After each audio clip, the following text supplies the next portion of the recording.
Hello everyone, and welcome back to Backroad Oddities. Today's video is a little bit different than probably what you're used to. I've made a lot of abandoned videos, but that's not all that Backroad Oddities is about. It's about exploring historical locations, abandoned locations, and even just other odd curiosities I stumble across. So today, this video is going to depart from the whole abandoned thing for a moment. Today I'm at the John Davies Heritage Airpark, which is located in Palmdale, California. It's a scorching hot 100 degrees out today on the final day of August. But if you're an aviation buff or you're into military aviation history, this is a really cool place to explore. Now, the advantage is this is actually a city park. This is located not too far from Plant 42, which is owned by Lockheed Martin, which infamously runs their Skunk Works program for experimental aircraft. Lockheed Martin donated this plot of land to the City of Palmdale, I believe sometime in, it was like the late 80s or early 90s.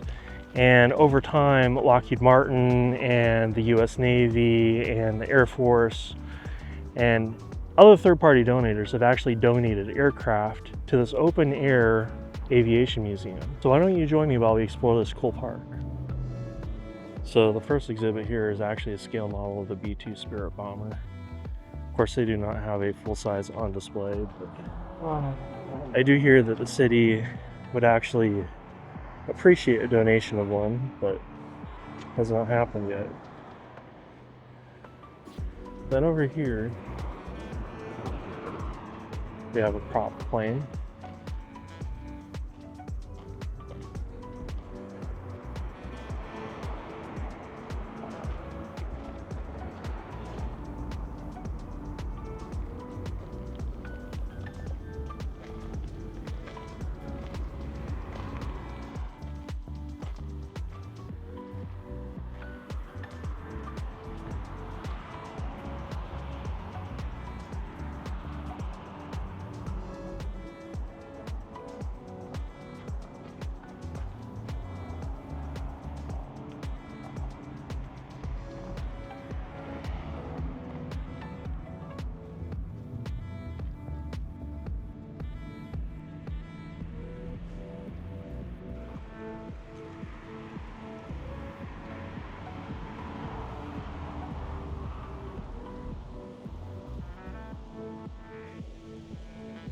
I think that's kind of funny. It was on loan from George Air Force Base, but George Air Force Base does not exist anymore. But I think this pretty much perfectly displays, the long storied aviation history in Southern California. So many of these military aircraft are actually built out here.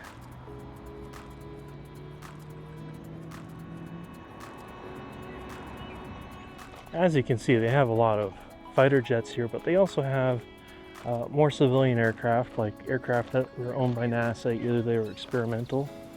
And then there's larger aircraft in the back that we will explore in a bit too.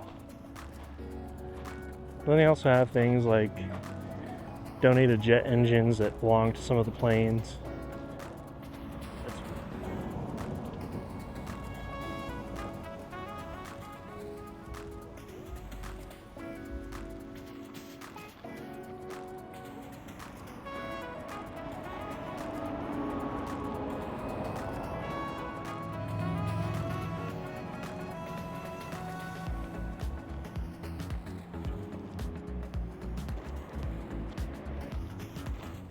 Such a hot day out today. It's pretty impressive seeing the collection though, and the fact that there's no Mission B or anything like that. It's really cool. There's no plaque for this one, but this is actually an F-16.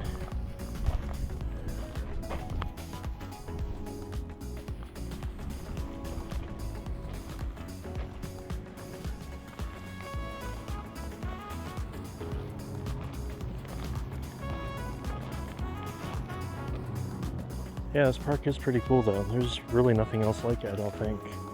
When you have picnic tables out here, you can actually have a full-on picnic. You got grills. Of course, not every aircraft on display is a military aircraft. This is the Triumph, which was an experimental plane made by Scaled Composites and Burt Rutan, and donated in 2006.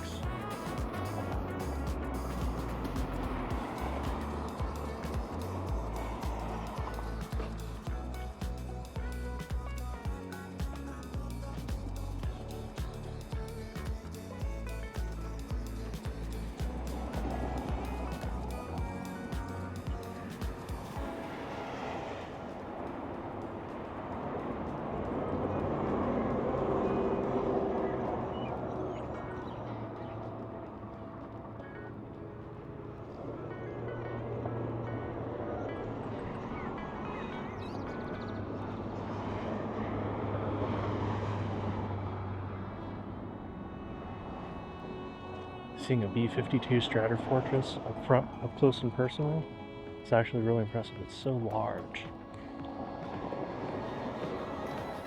Look at the size of those tires too. And it has such a unique landing gear configuration. They don't have gear on the wings like other planes do. It's like directly right under the body. It's like, look how massive that is. Those wheels easily are like 4 foot plus in diameter. And then just look at how massive this wing is. It's crazy. And then you can just chill out underneath the wing of the B-52. Absolutely incredible. It's cool this place exists. I'm not seeing a plaque on it. I imagine this is one of the engines actually for the B-52. It's absolutely massive. And then they had these unique pod design that was like twin engines per pod. And you had like 4 pods on the plane, 2 per wing. Then right here next to the B-52, we actually have a 747 shuttle carrier. So this actually carried the space shuttle at one point. And I'm not too surprised that they have it here because we're not too far from Edwards Air Force Base. And anytime the shuttle had to land in California, either due to weather in Florida or other circumstances, they would have to use this plane to transport the shuttle back to Florida.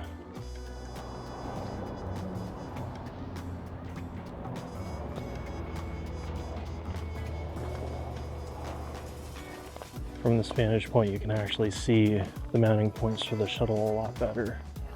Like, look at how massive the engine intake is on this.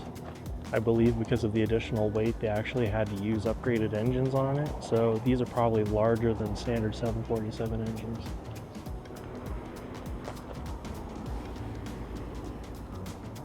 Overall, a really cool experience to come visit here. And like I said earlier, best of all, there's no admission cost. And it is staffed by volunteers. I believe you can sign up for guided tours in advance. But the one catch is this place is only open, I believe, Friday through Sunday, like 11 a.m. to 4 p.m. So if you are interested in coming out here to visit, just keep that in mind and come within those hours, probably on a weekend.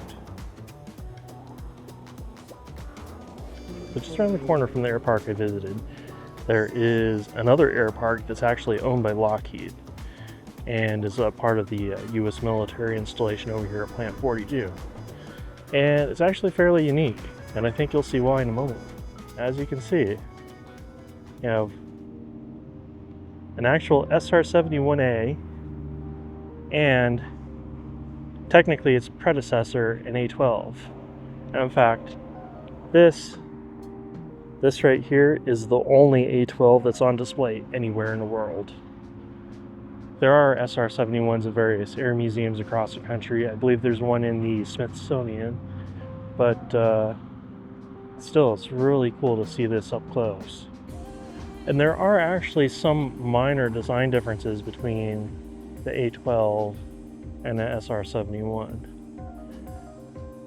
First of all, from what I can tell, is the slope of the fuselage design is slightly different. It looks like it's a little bit more narrow. And the SR-71 seems like it has a a wider fuselage.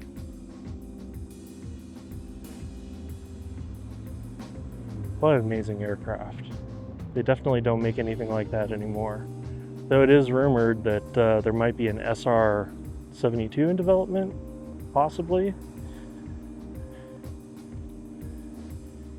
And look at how massive those engines are. You have this huge spike nozzle in the front.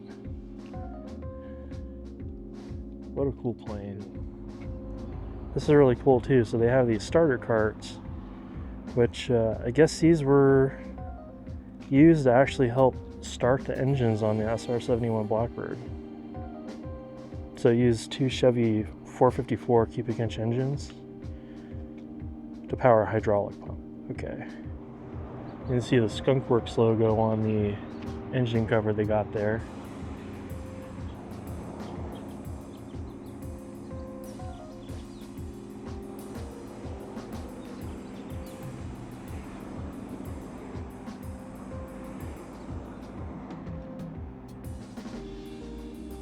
And I think this is probably one of the engines.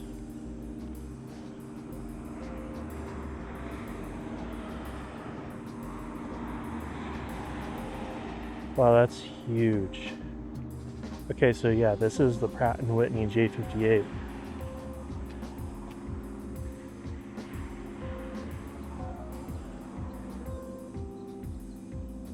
That's really cool. Look how intricate that is. And they designed this in the 1950s. That's really amazing. And then here's a good look at a U-2. The thing I always found interesting about the U-2 is how it lands. It doesn't have any landing gear on the wings because the wings are supposedly too fragile for that because of the long wingspan. So it has a set of landing gear on the center fuselage. And from videos I've seen, when it lands, usually there's like a chase car that helps guide them onto the runway so they don't like topple over while they're landing.